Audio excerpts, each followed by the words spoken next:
Hola amigos, ¿cómo están? Bienvenidos a un nuevo video más de la diáspora. Hemos venido estudiando en los dos últimos videos el tema de la didáctica, pero hoy voy a tocar el tema del acto pedagógico. El acto pedagógico como un acto social. Em, Sin embargo, antes de comenzar la clase o la video clase hoy, les pido que por favor se suscriban a mi canal para que yo pueda seguir creciendo con el canal y así seguir subiendo contenido. Denle like al video para que el algoritmo también me favorezca y por supuesto compartan este video con sus colegas, con sus compañeros, con todo el mundo. Y bueno, sin más preámbulos, los dejo el acto pedagógico. Entonces, fíjense, aquí es necesario estudiar, ¿verdad? El acto pedagógico. ¿Sí me siguen? Hay que estudiar el acto pedagógico, porque el acto pedagógico es necesario ver qué es el acto pedagógico, cuáles son los componentes del acto pedagógico, cuáles son los niveles de análisis, ¿sí? Entonces, fíjense, eh, la didáctica, según la lámina que estoy en la lámina 17, ahí aunque ustedes la ven, para que también la puedan llevar. Entonces, la didáctica, hija mía, siguiendo estudiando a Dean, ¿verdad? La didáctica abarca también los principios generales, criterios y las normas prácticas que regulan toda la actuación del docente. ¿Cómo actuamos nosotros? ¿No? ¿Cuál es nuestro ethos docente? El ethos. E-T-H-O-S. ¿No? ¿Ven? ¿Cuál es el ethos de nosotros los docentes? Entonces, el maestro jamás, cuando hablo del maestro en plural, ¿no? Maestro, la maestra, jamás podrá limitarse a la pequeña mecánica de normas específicas, o sea, aplicadas en ciega rutina. Siempre lo mismo, porque tales normas, aunque excelentes y de eficacia comprobada, pueden en circunstancias determinadas resultar contraindicadas e incluso contraproducentes. Un buen maestro, según lo que planteo yo ahí en esa lámina 17, dice que un buen maestro necesita mantener el dominio sobre el formalismo mecánico de las normas técnicas. Necesita saber cuándo, dónde y cómo adaptarlas de modo que se tornen provechosas y eficaces. ¿Sí? Solo se conseguirá esto si se comprenden los principios generales y los criterios que regulan la selección y la aplicación de las técnicas específicas en la dirección del aprendizaje que yo quiero lograr, establecida por la didáctica general. ¿Sí? Fíjense que aquí aparece algo, la didáctica general. Entonces, un buen maestro utiliza la didáctica con sentido realista, discernimiento, reflexión crítica acerca de los datos inmediatos de la situación que va a orar. ¿Por qué los maestros, por qué nosotros, iniciando cada año, tenemos que hacer un diagnóstico?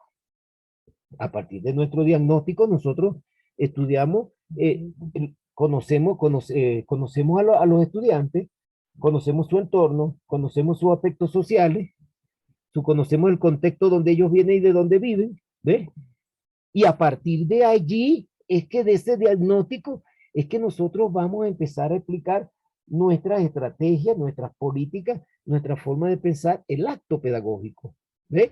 Entonces, fíjense, el buen maestro necesita mantener el dominio siempre sobre el formalismo, porque a nosotros nos dan los contenidos y nos dan los currículos, y nosotros tenemos que aplicarlo. Pero, ¿cómo los voy a aplicar? Ahí está la libertad que tenemos los maestros para llevar a cabo el acto pedagógico. ¿Sí me sigue? Entonces, el acto pedagógico consiste en la internalización del alumno respecto a un cúmulo de conocimientos ofrecidos por un docente, cuya mediatización es establecida por heurísticos o estrategias sencillas. Cuando hablo de heurísticos son de pensamiento, ¿no? Ahora, el acto pedagógico redunda en un aprendizaje significativo para el educando. Eso no lo digo yo, eso lo dijo Francisco Javier Rodríguez García. ¿Sí lo ven? Entonces, es necesario reforzar los valores de los estudiantes con la única intención de frenar los antivalores, porque siempre vamos a tener los valores y los antivalores. ¿Eh? Y eso tiene que tomarse en cuenta siempre en la planeación. Entonces, Solo en esta postura formativa se puede iniciar un proceso informativo de contenido. Eso lo dice Cecilia Harcha Rafaelo. Entonces, también Sonia Alcocer dice que el acto pedagógico es el arte de saber llegar a los alumnos mediante estrategias de aprendizaje. El acto pedagógico, fíjate, el arte. O sea que nosotros los maestros somos unos artistas, ¿ah? en esta escena, en este teatro de la vida, de la vida académica. ¿Me siguen? Somos los artistas, ¿verdad? Según dice Sonia Alcocer, porque dice que es el arte de llegar de saber llegar a los alumnos mediante estrategias de aprendizaje. ¿Cómo le llego yo a los alumnos?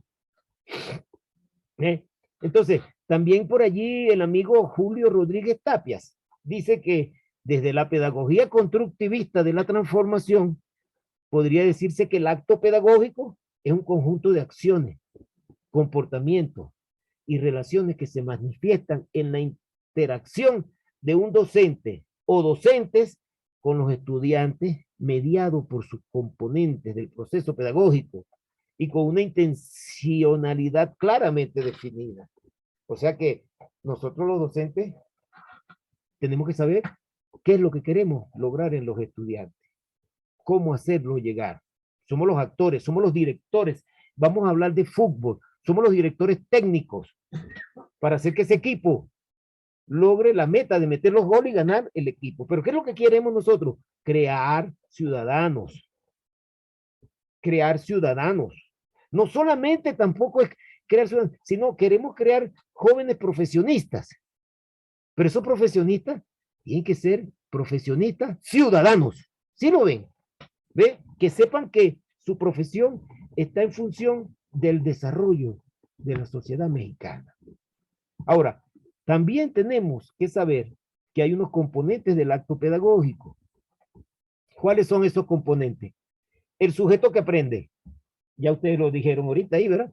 El alumno, el sujeto que enseña, el maestro, ¿y qué media entre el alumno y el maestro? Los contenidos. ¿Eh? Entonces, esos tres componentes forman lo que, llamado por distintos autores, hay distintos autores, forman lo que llaman el triángulo pedagógico. En algunos casos dice la tríada didáctica, la relación ternaria, y hay otras formas de hablar, de decirle a los componentes, ¿no? Entonces, el alumno podrá ser de un grupo más o menos amplio.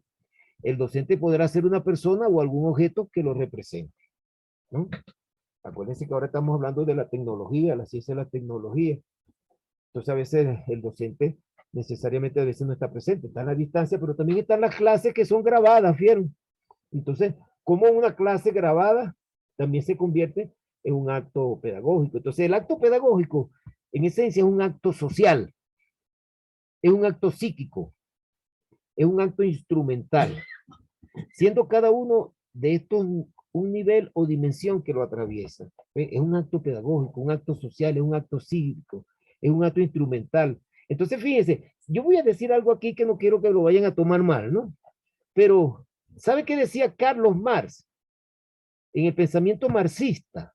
¿No? No estoy hablando de comunismo, estoy hablando de pensamiento marxista como filosofía. Carlos Marx decía que la educación es un arma es un arma que tiene la sociedad. Y esa arma que tiene la sociedad puede servir para dominar o para liberar. Entonces, sigo aquí, miren, sigo aquí. Entonces, hay niveles. Ya saben que entonces los componentes del acto pedagógico son el sujeto que aprende, el sujeto que enseña y los contenidos, ¿ok? Que es el triángulo pedagógico, ¿ok? La triada didáctica. Sujeto que aprende, sujeto que enseña y contenido. Ahora, en el medio queda ¿qué? El conocimiento. En el medio del triángulo está el conocimiento. Ahora, el acto pedagógico, si entramos a los niveles de análisis, ¿verdad? El acto pedagógico, como lo planteo en la lámina 20, ¿no? Como planteo en la lámina 20, el acto pedagógico, como acto social, es la representación que un maestro tiene de sus alumnos y los deseos inconscientes que ésta pueda tener, que éste puede tener, son configuración de los diversos elementos intelectuales, como por ejemplo, su propio mundo infantil pasado, su niño interno. El maestro tiene su niño interno y se remonta a su pasado. Los aspectos infantiles no elaborados, las primeras imágenes como alumno, porque el maestro se ve, el maestro se reconoce a él en su acto social, como fue en su alumno, como fueron en su pasado. ¿Ve? Y otros actuales surgen la interacción misma. Entonces, la experiencia concreta de cada maestro. Simultáneamente podemos preguntarnos estos mismos aspectos en el alumno. ¿Ve? En ese acto pedagógico social está el alumno y el maestro y pasan por las mismas circunstancias. Entonces, estos aspectos son en realidad fuerzas que impregnan la dinámica de relación. Interactúan y se influyen desde planos poco visibles. Por ejemplo, el poder.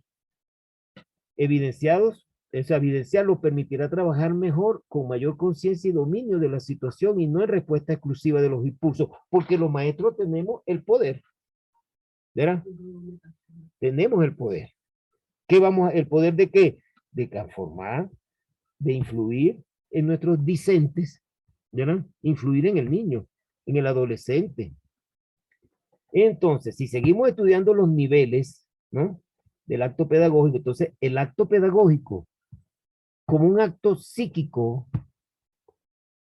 ya sabemos que lo podemos estudiar como un acto social, ¿verdad? Pero también podemos estudiarlo como un acto psíquico.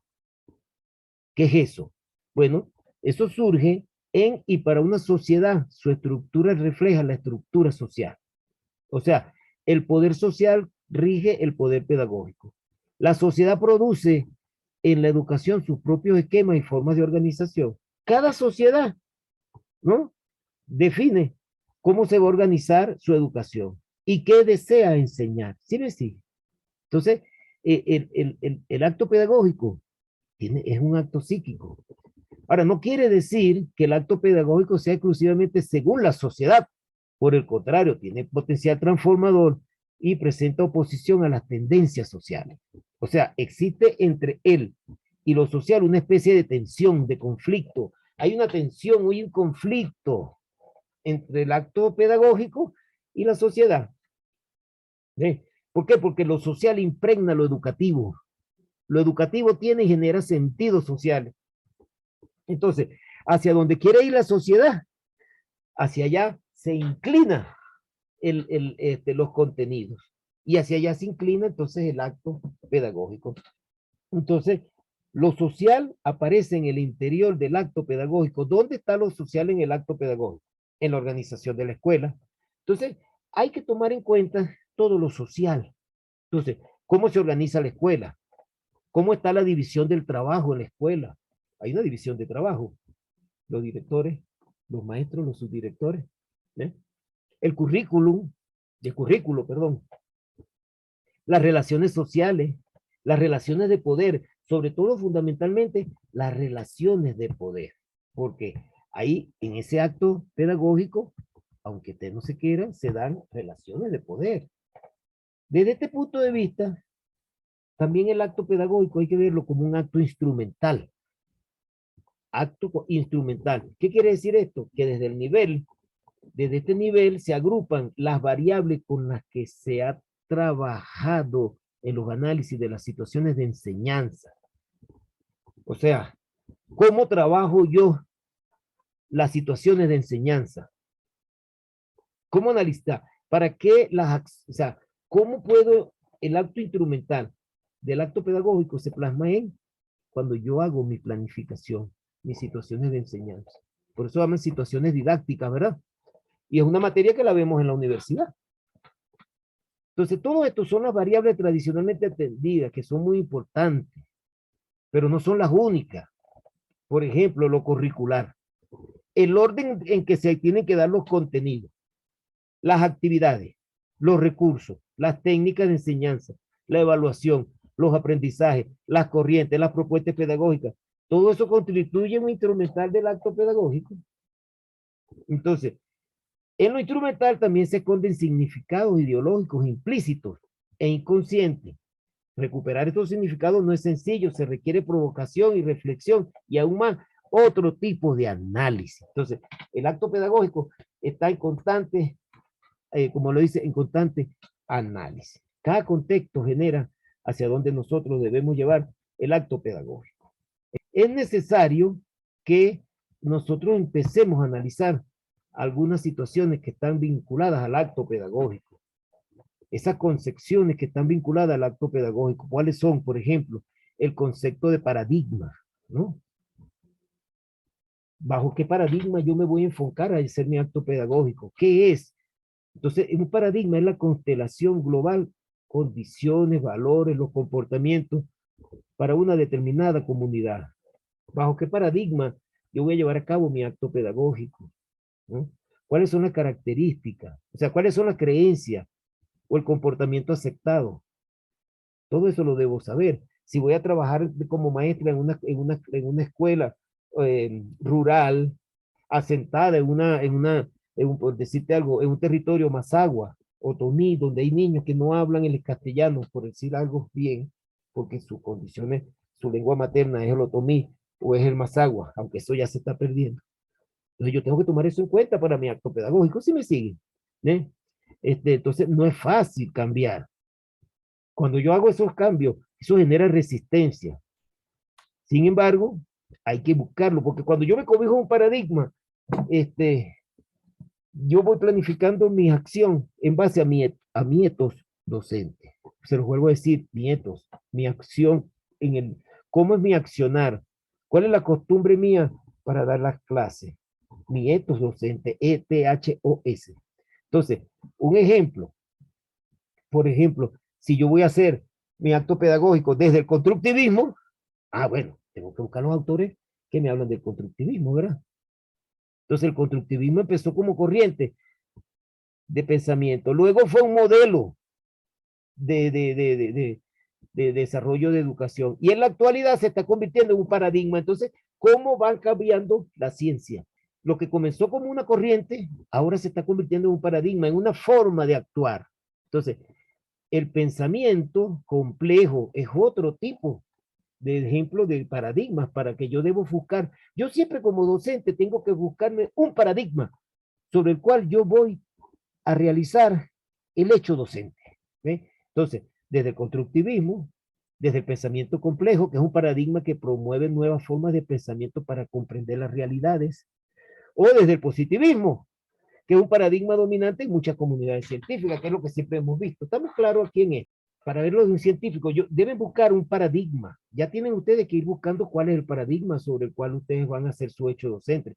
Si es basándome en el constructivismo, si es basado en el pensamiento complejo, si estoy basado en el positivismo. ¿Eh? Por supuesto, también cuando hablamos de esos paradigmas, también hay enfoques, ¿no?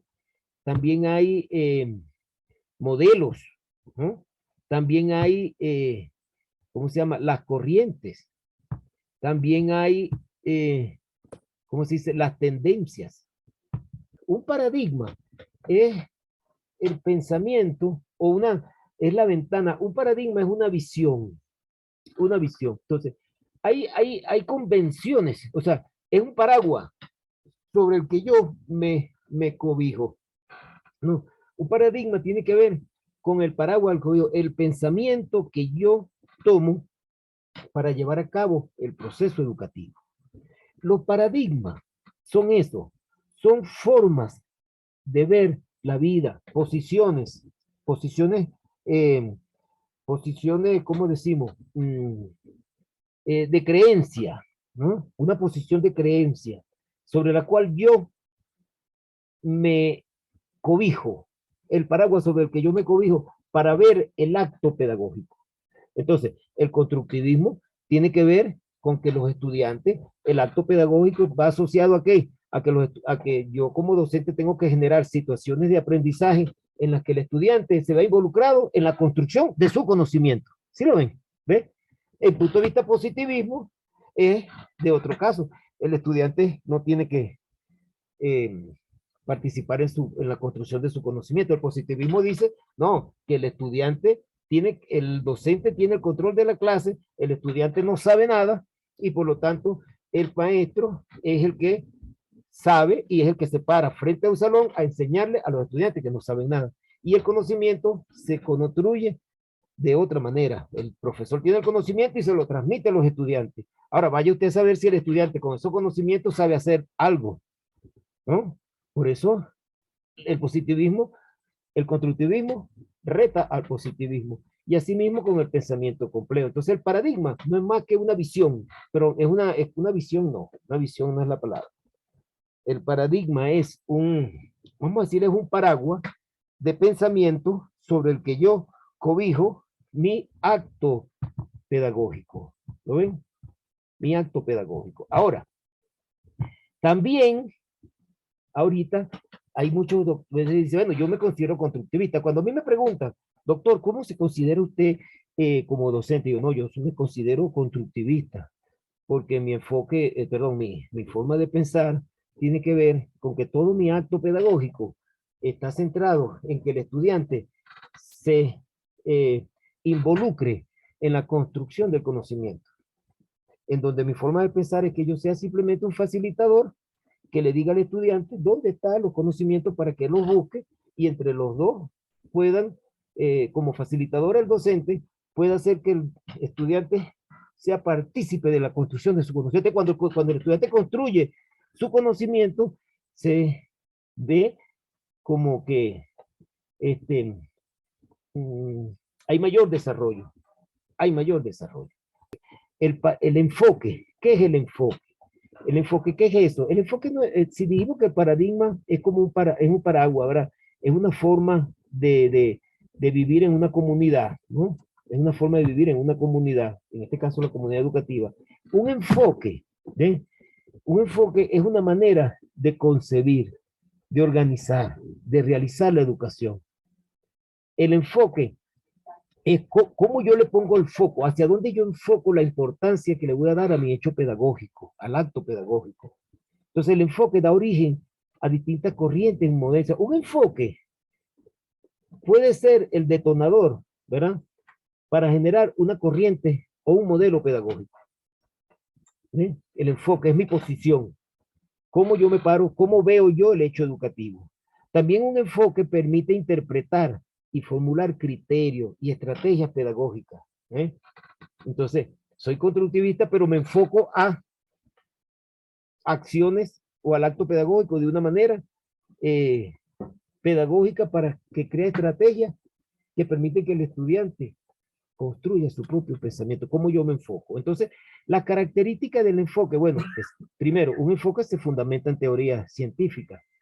Entonces, tú tienes que decir, bueno, un enfoque también casi siempre son, estas categorías científicas son psicológicas. En el época, acuérdense que la psicología y la educación tienen una relación bastante estrecha, ¿no? Igual que la educación y la filosofía, una relación bastante estrecha. Entonces, un enfoque es una propuesta abierta y flexible. De un enfoque se pueden dar origen a los modelos o a las corrientes. El enfoque es como yo veo, cómo yo pienso el hecho educativo, bajo un paradigma. Ahora, yo puedo tener un enfoque cognitivista o cognitivo, basado que en la psicología genética de Piaget. ¿Ven? Piaget tiene una forma de pensar. El enfoque conductista, Skinner, ¿no? ¿Cómo cuál? ¿En qué enfoque te basas tú? Ah, el enfoque sistémico, von Bertalanffy. ¿Eh? Los enfoques humanistas, hay enfoques holísticos, hay enfoques hermenéuticos, hay los enfoques sociocríticos, los enfoques ecológicos, los enfoques contextuales, conceptuales. Entonces, los enfoques no son más que la manera de organizar y concebir cómo llevar a cabo el hecho educativo, cómo realizar la educación. ¿Ve? Ahora, también tienen que ver de saber, por eso, cuando estamos estudiando las nuevas tendencias, tenemos que saber paradigmas, enfoques, ¿verdad? Para poder caer en también estudiar entonces lo que denominamos nosotros los modelos. ¿Mm? Entonces, ¿qué son los modelos? Los modelos son las formas históricas, las formas culturales, o sea, cómo se materializa, cómo se concreta, cómo se lleva a cabo, cómo ejecuto yo, cómo llevo a cabo ese pensamiento mío, esa corriente, ese paradigma, ese enfoque, cómo lo enfoco a partir de un modelo. ¿Ve? Entonces, los modelos tienen ciertas características. Son cerrados, o limitados, encasillados en su enfoque. ¿Ve? Los modelos tienen que obedecer a la forma, a la corriente pedagógica o al enfoque o al paradigma sobre el que yo estoy trabajando. Entonces, ¿qué es un modelo? Los modelos se derivan del enfoque pedagógico. ¿Eh? Porque si yo voy a tener un enfoque cognitivista, conductista, por decir unos ejemplos, entonces si mi enfoque es conductista o es constructivista, los modelos que yo voy a usar tienen que obedecer a esos enfoques. ¿Ves? Porque si no, no soy congruente. Como docente no soy congruente. Entonces los modelos, no más que eso, hay varios tipos de modelos, ¿no? Hay varios tipos de modelos. Por ejemplo, el modelo naturalista, el modelo pedagógico naturalista, el modelo pedagógico tradicional, el modelo pedagógico tecnológico, los proyectos curriculares integradores. ¿Sí lo ven? ¿Ven? Por eso que ustedes hablan ahí el modelo Montessori, ¿no? De aprendizaje basado en que el modelo, y así varios modelos, ¿no? De aprendizaje. Entonces, por supuesto, hay que aterrizar con las que son las corrientes, ¿no? Las corrientes. ¿Qué son las corrientes? Son tendencias de la educación. O sea, hacia dónde se está tendiendo la educación. La tendencia, hacia dónde crees tú que va la educación, la corriente filosófica sobre la cual tú te basas. Entonces, son tendencias que no tienen la estructuración de un modelo. O sea, todavía no ha llegado a ser un modelo. Una corriente se puede convertir en un modelo, pero no lo es. Entonces, ¿por qué? Porque no tiene la misma estructuración. No tiene la misma fundamentación que un enfoque. No tiene la misma amplitud de un paradigma. Sin embargo, hay que saber que hay corrientes de pensamiento. Que ustedes la pueden asumir o no, dependiendo del paradigma donde ustedes se cobijan. Entonces, una corriente no tiene estructura curricular definida. Está en proceso de experimentación. Sirve de base para algunos modelos pedagógicos. Es oportuno que... ¿Cuáles son las corrientes que hay? Por ejemplo, ahorita, la pedagogía liberadora. ¿De quién? De Paulo Freire. Sin embargo, no solamente Paulo Freire. Hay otros autores contemporáneos que también hablan de la pedagogía liberadora, ¿no? También está el romanticismo pedagógico, el neoconductismo, ¿no? Fíjese, el neoconductismo, la educación por proyectos, ¿no? La educación para la convivencia, son corrientes, con corrientes que en el momento se están dando. La pedagogía liberadora, quizás en un momento determinado de corriente, pueda terminar convirtiéndose en un modelo o puede convirtiéndose en un paradigma. ¿Sí lo ven? Entonces, diferenciar entre lo que son los paradigmas, los modelos, las corrientes, las tendencias, para poder saber las tendencias, perdón, los modelos, las corrientes, para poder caer en qué? En saber cuáles son las tendencias. ¿Ven? Porque entonces la tendencia es saber hacia dónde van las cosas. ¿Qué es la tendencia? Permite actualizar permanentemente el currículo y responde a los retos sociales y científicos. ¿Cuál es la tendencia que tenemos ahorita por la pandemia? Estamos tendiendo a, a la ludogogía. Hay muchas partes que ya estamos yendo a los juegos, enseñar a partir de juegos. Eso se está dando ya. La pedagogía de género, ahorita eso es algo que ya está muy de boga ahorita, ¿verdad? Todo lo que es de género, ¿no? Y ya eso se está viendo como una tendencia, ¿ve? La pedagogía de género, y eso hay que tomarla en cuenta ustedes. Si, indistintamente de la posición que no tenga, la neuroeducación, la neurociencia ya apareció como una ciencia que está dando mucho aporte o se está utilizando para la educación. Esas son tendencias hacia donde que se están dando ahorita. Pudiera decirse que es como una moda, pero no es una moda, porque la tendencia es hacia dónde va, las modas pasan. En cambio, la tendencia es hacia dónde puede venir el futuro. Y el futuro de la educación, por ejemplo, puede ser la neuroeducación. Y estaríamos mezclando educación, salud y medicina, ¿no? La psicología también. Entonces, una tendencia abre nuevas líneas de investigación. Una tendencia es un semillero de futuros enfoques y modelos pedagógicos, porque las tendencias, dependiendo cómo se vayan afianzando en la sociedad, pueden terminar convirtiéndose en un enfoque o en un modelo, inclusive pueden terminar siendo más adelante un paradigma. Entonces, no tiene un procesamiento pedagógico porque es una tendencia, es más un proyecto a mediano y a largo plazo. Y las tendencias, siempre se dice que le falta mayor sustento. La tendencia es lo que se está empezando a mover de la educación. ¿Hacia dónde va la educación? Y es, ¿qué tiene que ver con las tendencias? ¿Cuáles son las nuevas líneas de investigación? Siempre tienen que estar en constante actualización. Una de las diferencias, bueno, esta profesión de, de docente, al igual que los médicos, nos exige que estemos en constante formación, en constante evolución. Bueno, hemos visto hoy este tema bastante interesante, el acto pedagógico. Espero que les haya gustado este tema y que hayan tomado sus anotaciones y sus apuntes para que sigan desarrollando este tipo de conocimientos y este tipo de temáticas. Entonces, bueno, hasta el próximo video. Me despido. Suscríbanse a mi canal, denle click a la campanita, denle me gusta.